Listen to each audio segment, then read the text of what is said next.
Somewhere in England, 1250, a man drops his scythe mid-harvest. Not because he's tired, not because the field is done. A bell rang. It's a feast day. And when the bell rings, nobody works. Not the Lord, not the serf, not the child carrying water at the edge of the field. When historians first calculated how many days a medieval peasant actually worked per year, they were surprised. Between 150 and 180 days.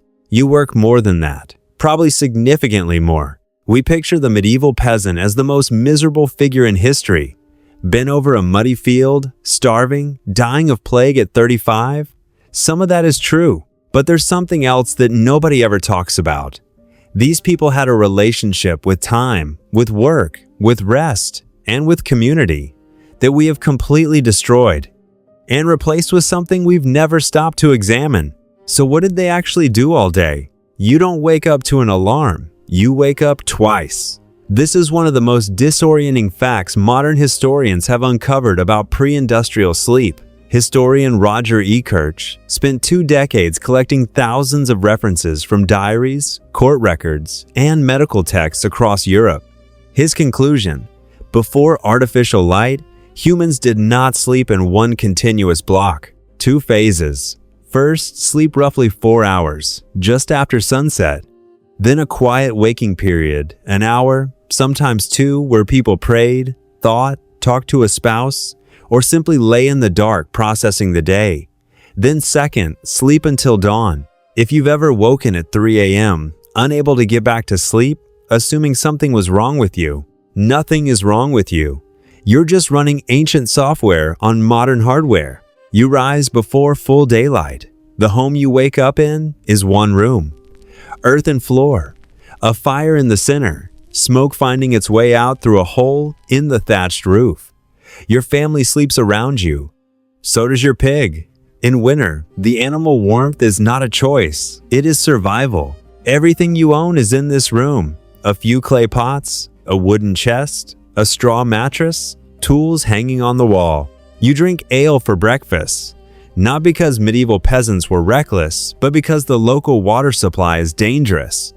Ale is safer. Children drink it too, though weaker.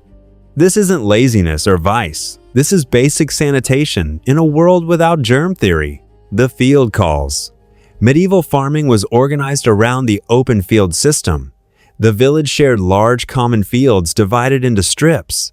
Your family didn't own a single plot. You worked scattered strips across the whole field. Your neighbor's strip was beside yours. The man you argued with last week is harvesting 10 feet from you today. This is not inefficient. It is intentional. It spreads risk across the entire community. A flood that destroys one strip doesn't destroy your entire harvest. The work is punishing by any modern standard. Plowing behind an ox, planting by hand, weeding on your knees in June heat, but it is also deeply social. You work alongside the same people every day, people you've known since birth, whose grandparents knew your grandparents. And here, roughly a quarter into the day, the village reeve walks past. He counts strips. He notes who showed up. He notes who didn't. In this world, your reputation inside your community is the only safety net you have. No government program, no unemployment benefit, no savings account. Just a web of people who owe each other favors, labor, and loyalty tracked silently across generations. Think about that. These people had built entire systems of trust long before institutions existed. And what happens next in this day will permanently change how you look at modern work. Around noon, work stops. Medieval laborers had a formal rest period called the nooning. They ate, they rested.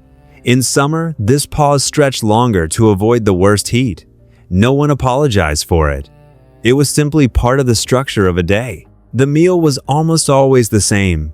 Pottage, a thick stew of whatever was available, usually vegetables, grains, sometimes a piece of salted pork, bread, more ale. What you ate was almost entirely determined by what you grew. A bad harvest didn't mean higher prices at the market. It meant your family ate less. The relationship between your labor and your survival was direct, visible, and impossible to ignore. Meanwhile, women had not been resting. While men worked the open fields in the morning, women were running a parallel economy inside the village. The kitchen garden, the dairy, spinning wool, baking bread, brewing the weekly ale, caring for children and elderly relatives. Medieval peasant women were not domestic helpers. They were the second engine of a two-engine household. Remove their labor and the family collapses within weeks. Every historian who has studied this period says the same thing. The village only worked because women made it work. Children moved through the day in a way that would alarm a modern parent. No structured schedule, no supervised activity. A 7-year-old was already handling real tasks, scaring birds from newly planted fields, gathering firewood, carrying water, not as exploitation, as genuine contribution to a household that needed everyone. By 10 or 11, a child had meaningful skills. They learned not from books, but from standing beside adults doing the actual work, then being handed the tool themselves. The afternoon also held the village's informal court. Disputes were settled in public. Your neighbor took wood from your boundary. Everyone hears about it. The miller is suspected of cheating on grain weight. The whole village knows by sunset. In a world without lawyers, without courts, you could realistically access. Reputation was the entire legal system, and everyone was both witness and jury. Wait, think about what that actually means. They didn't need institutions because they had something more powerful, a community where everyone saw each other every single day, where every action had visible consequences. That we lost. And we're about to understand exactly when and what it cost us. As the light fades, the day contracts. Supper, another bowl of pottage. The fire burns lower to save wood. Candles, if you have them, are expensive enough to use carefully. But the evening is not empty. This is when the village became something else entirely. People gathered. They told stories, long, layered oral traditions carrying the history, the moral codes, the dark warnings of the community forward through time. They played games, dice, early versions of chess, ball games in the village green that looked like chaos to an outsider but had rules everyone understood. They sang, constantly, working songs, drinking songs, religious songs. Music was not entertainment in the modern sense. It was the nervous system of communal life. A village that sang together was a village that held together. This is not a romantic story. Children died, famine came, the plague arrived and took a third of Europe without warning.